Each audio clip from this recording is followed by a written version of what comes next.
All right, so it's been quite a week when it comes to China and the broader region.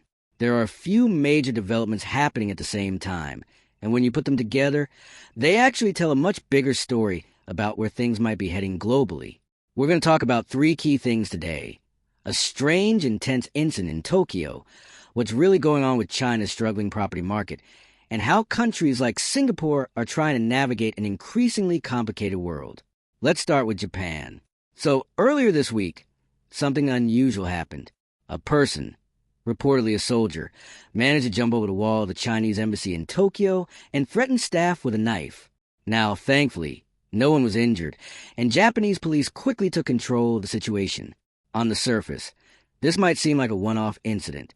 Something unfortunate, yes, but not necessarily part of a bigger pattern. But that's not how China responded.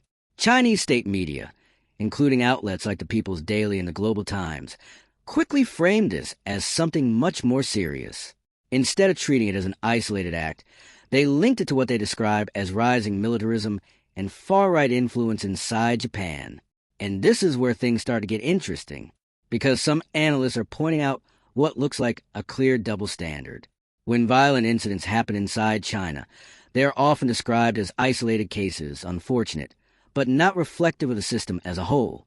But when something happens in Japan, suddenly it becomes evidence of a deeper political or ideological shift. Now, to be fair, governments often shape narratives in ways that support their broader messaging. That's not unique to China.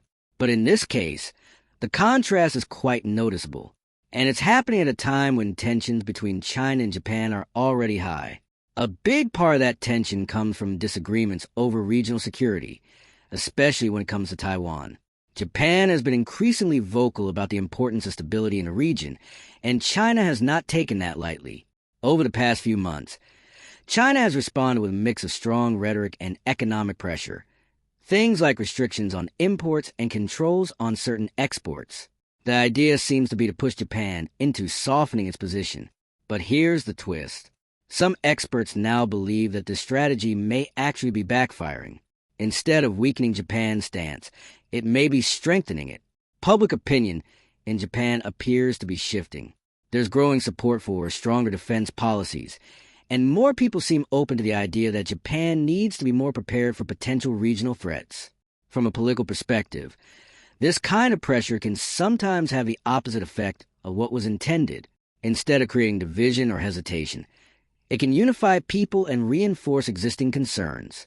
So, in a way, what China is trying to prevent, Japan becoming more assertive, might actually be happening faster because of this pressure. Now, let's shift gears and talk about China's economy, because this is another major piece of the puzzle. For years, China's property market was one of the main engines of its economic growth. Cities were expanding rapidly, construction was booming, and real estate became a key part of how wealth was built. At its peak, the scale was almost hard to imagine. Entire city-sized developments were being built every year. But that era is now coming to an end. The property sector has been going through a major correction. Construction activity has dropped significantly. Investment is down, and the market is still trying to find its balance. There are some early signs that things might be stabilizing. Prices are not falling as fast as before, and in some areas, there are even small increases. But it's important to understand what this really means. This is not a recovery in the traditional sense. It's more like the situation is becoming less unstable. The rapid decline may be slowing down, but the overall system is still adjusting to a new reality. And that new reality looks very different from the past. China is dealing with a large oversupply of housing, millions of empty units. At the same time, the population is expected to decline in the coming decades. That combination creates a structural challenge that won't be easy to solve. So the days of rapid, property-driven growth are likely over. And this matters a lot because real estate has been such a big part of household wealth in China. When property values fall or stagnate, people feel less financially secure. And when people feel less secure, they tend to spend less. That has a ripple effect across the entire economy. From my perspective, this feels like a major transition point. China is trying to move from a growth model driven by construction and investment to one that is more balanced and sustainable. But transitions like this are never simple. They take time, and they often come with periods of slower growth and uncertainty. Now, let's bring in the third piece of the story. Singapore. Singapore is in a very unique position globally. It's a small country, but it plays a big role in trade and finance. And importantly, it has strong ties with both the United States and China. That creates a challenge, because as tensions between major powers increase, countries like Singapore are under pressure to pick a side. But Singapore is trying to do something different. Its foreign minister, Vivian Balakrishnan, recently made it clear that Singapore wants to maintain its independence. The idea is to work with everyone, but not become dependent on or controlled by any one country. It's a careful balancing act. Economically, Singapore relies on both sides. The U.S. is a major source of investment, while China is a key trading partner. Cutting ties with either one will be extremely difficult.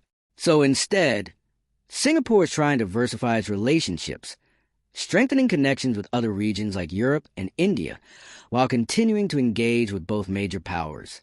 It's a strategy of flexibility and caution, but not everyone is convinced this approach is sustainable. Economist Michael Pettis has criticized this kind of strategy, arguing that it can sometimes shift responsibility onto others. In simple terms, the argument is that countries benefiting from global trade should also take on more responsibility in supporting global demand, rather than relying on others to do it. It's a complex debate, and there isn't an easy answer. From my point of view, Singapore's strategy makes sense given its situation. It's trying to protect its own interests in a world that is becoming more uncertain and divided. But at the same time, the criticism highlights a real issue. Global systems only work when multiple players are willing to adapt and share the burden. And that brings us to the bigger picture. When you look at all of these developments together, the tensions between China and Japan, the changes in China's economy, and the balancing strategies of countries like Singapore, you start to see a pattern. The global environment is shifting. We're moving away from a system that was more interconnected and predictable toward one that is more fragmented and competitive. And in that kind of environment, decisions become more complicated, risks become harder to manage, and outcomes become less certain. So the big question is, how do countries adapt to this new reality? Some are becoming more assertive. Some are trying to stay neutral. And others are still figuring it out. But one thing is clear. Things are changing, and those changes are going to shape the global landscape for years to come. Anyway, that's the full breakdown. What do you think about all of this? Do you think China's strategy toward Japan is backfiring? And is Singapore's balancing act a smart move, or is it just delaying tough decisions? Let me know your thoughts.